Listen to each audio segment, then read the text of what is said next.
खान्डा लो इटा हैन त भाइ पैसा त यहाँ राख्न अलिकति यता राख्न मुसी पैसा त पैसा यहाँ राख अलि तैले छुनै पाउँदैन राखेपछि यता राख्छ अलिकति यता राख्न यहाँ पैसा राख्न कति रुपियाँ ल भन 100 रुपैयाँ यता राख्न त ल यहाँ राख यहाँ राख ल खान्ड ल ल हाम्रो यो बस्तीपुर मेलामा खान्ड भाइ लगरपछि खेल्न आएको छ हैन लगभग 1.5 लाख जति पैसा जितेर एकदम पुरै खुसियालीमा छ 100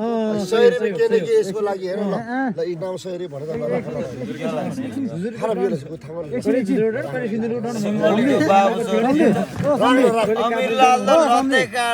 लत्ते काट्दिएको खान्डा मेरो भाइ हैन झुरझुरेको दादा हो हैन सिगलको चोर बाबु त लत्ते काट्छ भन्छ यसले यार बाबु मेरो काका हैन अहिले काकाले एकल फोन गर हैन म आफै काट्दिन्छ ल तर तिमीले इटामा राख ल छिटो त्यहाँ छिटो यहाँ हाम्रो टाइममा भइसक्यो ल टाइममा भइसक्यो छिटो पैसा राख्नु ल पहिले उडाउने इटा भने हैन ल यार पैसा